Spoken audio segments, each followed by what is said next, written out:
What's up, everyone? Sergeant Red here. Today, we're going to go over the 2022 midterm election results. We're going to talk about how went wrong for the Republicans. And, yeah, we're going to talk about what was expected and what actually happened. So, let's get this out of the way. The Republicans completely flopped. They defied expectations, just like they did in 2016, 2020. Except this time they defied expectations by doing worse than the poll suggested. Because in 2020, what you saw, and let me just show you right now, the presidential election. So this was the presidential election results right here. Notice the electoral votes, 232 to 306. This is the polling. They had Trump down by way more, and they had Texas as a lead margin, and Montana as a lead margin, and Missouri is a likely margin. And Utah is a likely margin. And South Carolina is a likely margin. Nebraska first district has a lead margin, which is crazy considering what actually happened. Completely different. Not even close. And the Rust Belt was a lot closer. Just like in 2016, the polls were also in favor of Republicans. Republicans did a lot better than usual, than the polling would suggest. So, in this particular election, that did not happen. Here, let's go to the House results, or the Senate results.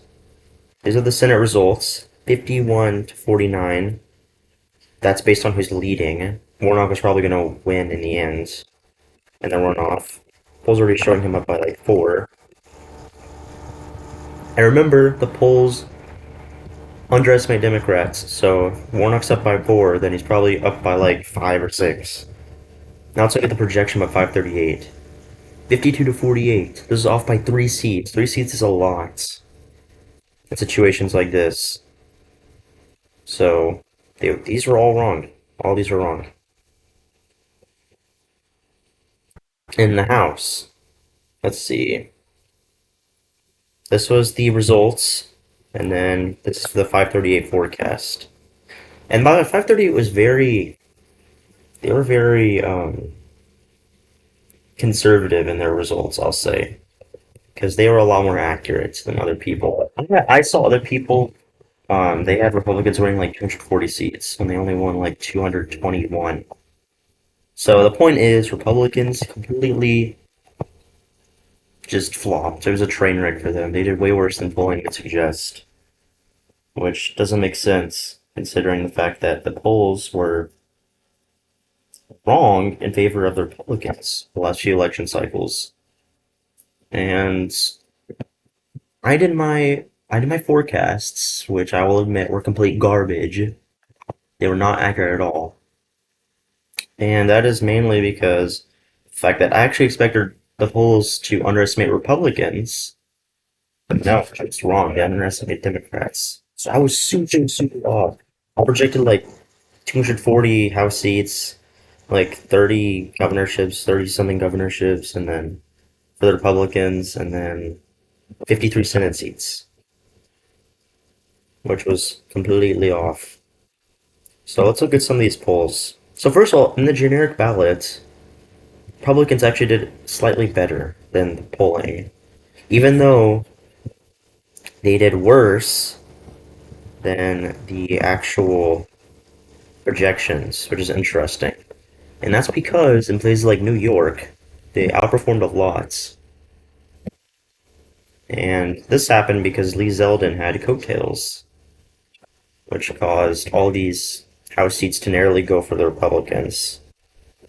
And then in Florida, obviously, you had the Ron DeSantis effect. He's making Florida really red. So Florida turned bright red, defying.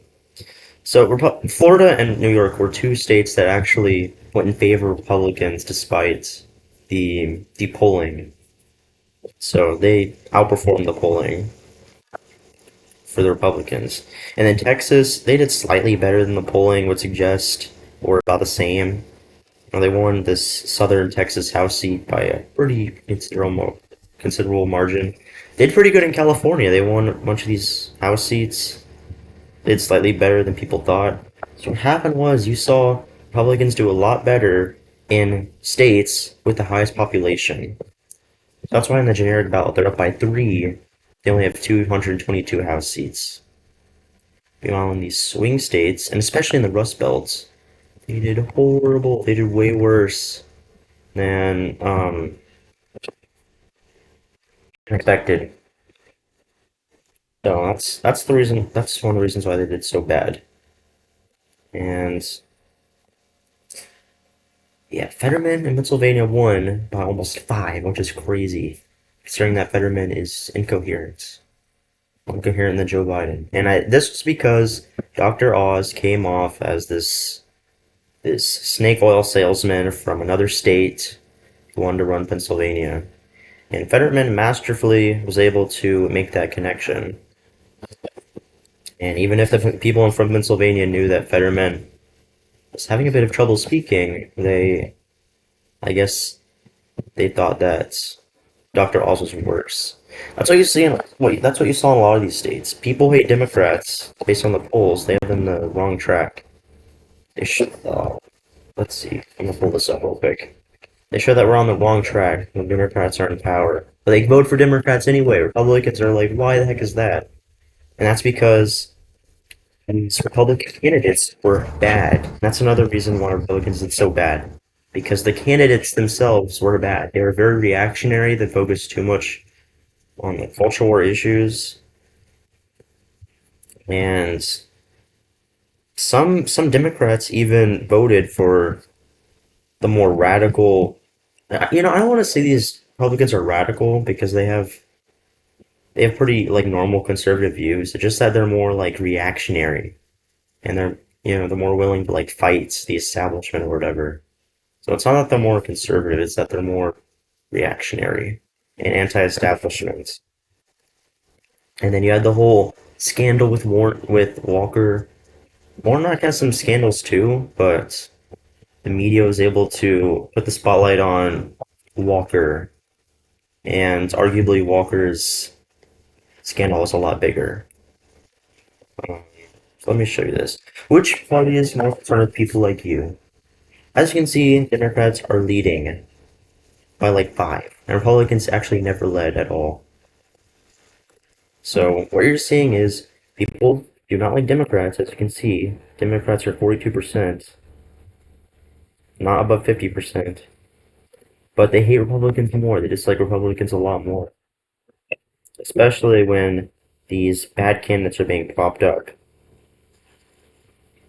Like Blake Masters. Like, oh my goodness. He wasn't the worst candidate in the world, but Kelly was able to make himself seem like more of a moderate. And Masters denied the election of 2020.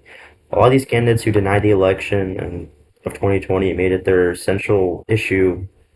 They lost pretty badly because the majority of people in America disagree with that. And then you had the Dobbs decision, which made things worse for Republicans.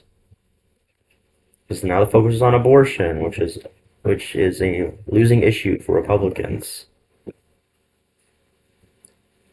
And then, right before the election, the same-sex marriage issue happened because of that vote in the Senate and House of Representatives for the Respect for Marriage Act. And that's another issue that's unpopular for Republicans. Traditional marriage is unpopular in America for most Americans.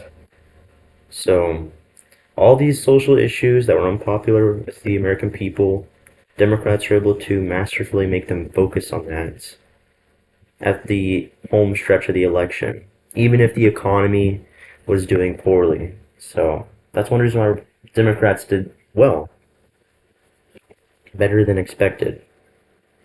And then I'm trying to find something. There's something that has to do with like Democrats' favorability rating. Like, look, as you can see, Democrats are hated a lot by the American people, like by negative 15%. They are favored. But Republicans, let me show you this. Where's the Republicans? They are way worse. They're at like negative 27. That's a 12-point difference. So that is the issue. Republicans looking forward, they want to win. They can't just say the Democrats are doing bad. They can't just point about how radical the Democrats are or how they destroyed the economy. They need to present their own popular vision for America. They need to somehow produce that because just talking about how bad the Democrats are won't cut it. And that is the lesson learned from this election. Republicans need to present their own vision, their popular vision for America. And that's pretty much it. And in addition, 538, what you saw happen was because Republicans are underestimated in 2016, 2020, places like Trafalgar, who were correct in 2016, 2020 for the most part, they were bumped up in their polling grade, which means their polling averages were given a higher weight. So, in 2022, when those same people overestimated Republicans, they influenced the polling averages a lot more than the people that previously underestimated Republicans. So, yeah, so another lesson to be learned from this is that polling is dead. I'm never trusting polling again. And in my 2024 prediction, I'm gonna do, I'm gonna present three scenarios. One where Democrats underperform polls, one where Democrats overperform polls, and one where the polling is right. So I'm not gonna do that because inevitably the polling is gonna be wrong, probably by a lot. Or maybe one day it'll be right, and that will shock everybody. So I'm never trusting polls in my life because I cannot do this. I am going crazy. Republicans have got to be pissed off right now. Like, you do not want to be a Republican right now. So, yeah, that is the state of where we are right now. Thank everyone for watching, and look forward for 2024, and goodbye.